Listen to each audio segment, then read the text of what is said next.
Alright guys, so broad beans are coming along. I've got 39 out of the 50 on this side of the path that have come up, so I'm pretty happy with that. I've got some more beans soaking, which are a shorter variety. I'll throw the name up on the screen because I've forgotten them again.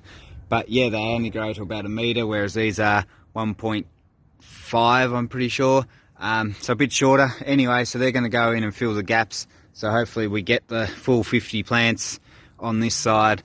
On the other side, as I think I mentioned in a previous video, they soaked for a lot less time and went in a bit later. So they're still coming up, but I'm happy with their progress. There's quite a few, I think maybe 15 or so out of the 40 that went in that side. So yeah, really happy with them. What I've been doing today is putting the Who Flung Dung on, which is a mulch, which is essentially straw, bark and cardboard shavings that have been used in a chicken coop. So if you have chooks, which I currently don't, it's a really cheap and easy thing to do. Did cost a bit for this big bag, but I've used less than half in this, which is what, 2 by 1.5 meters maybe. And so I put it on this side, and I sort of threw just a little bit I had left over of what I tipped out of the bag on the other side, but I focused on this side. And the main reason for that is, I'm not sure if I've mentioned in previous videos, but I put all the seeds in this side first after I ordered in my soil, which I got as a vegetable mix, and I naively just thought that meant it was ready to go. And sort of while putting the seeds in, really, I realised that it still probably needed some manure and that put in it, and I didn't really turn this soil up, so it's quite compacted on this side, and it doesn't have the manure in it. Whereas after I planted out this side, I went and got some bags of manure and compost and then forked it into the rest of the garden. So down the side where all the salad greens are, and on the other side where the rest of the beans are.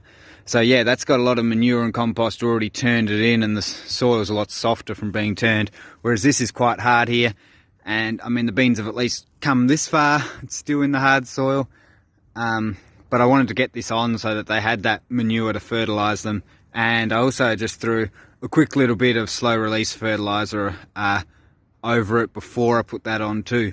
So yeah, hopefully that'll just help keep the soil on this side a bit more nutrient and help these grow up. And the other reason is also because they haven't all come up on that side yet, I didn't want to cover too thickly. So yeah, I've thrown a bit around over there. Probably not going to put it on the salad green part just because they're smaller, and also because they're not getting as much sun. So it already holds the moisture a lot, and I'm worried it'll actually stay too wet if I'm putting something on top that'll hold that moisture in even more. Whereas this side where it gets the sun, that's not an issue. The water retention is probably a good thing on this side, but not so much over there. And maybe even on that side, I'll probably still keep it light once they come on. But yeah, that's what I've been working on today, and I'll take you over and show you these radishes and what's going on with them. Okay, so here's the radishes, which I mentioned last time I was having trouble with the red-legged earth mites. I didn't know the name in the last video, but found out on Facebook. And so, yeah, they've really hurt the plants. You can see, like on these ones here, the leaves have died right off. Others aren't too bad, like that one. And even these ones, they got quite a bit died off, but they're not completely terrible. So I found out what they were, and then finding out what to do about them.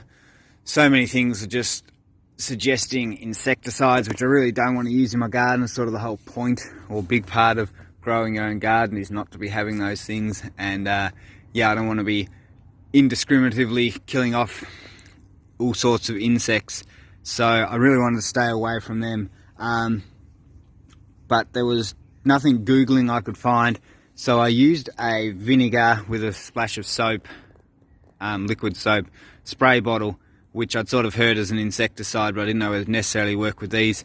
And it maybe lessened the numbers slightly, but nothing huge and nothing that was going to be saving the plants. And then someone in a Facebook group mentioned using a chili spray, which I put together, but then the chili was clogging up the spray bottle so it wouldn't spray, and I probably used far too much. But anyway, as you can see, it's all around the base here because I just took the lid off and I just poured the chili over all of these. So yeah, those ones, and you can see these ones here particularly have chili around the base. And so I've done that last 2-3 days now, and it seems to have all but got rid of them. When I just came out this morning, I found 2, whereas earlier on, well, they're so small it's hard to tell, but probably 20-30 odd just on these few plants here. So yeah, certainly seem to be working. I'm still going to keep it up over a few days at the minute, but the chili powder certainly seems to be doing the trick. Hopefully some of these at least will still come on, but I have actually put in a few more seeds in and around them in the gaps, so that some more can come on, because yeah, some of these I don't know if they're going to survive it. And the lettuce patch over there, which also had them, they're not quite as badly. I haven't seen any in there for days, and yeah, the seedlings seem to be coming back to life. I've thinned them out quite a bit of the ones that were damaged, and the smaller ones, they were far too heavily sown anyway, and they're going to need thinning further still. But yeah, I think, hopefully, fingers crossed, I've managed to get on top of the mites problem.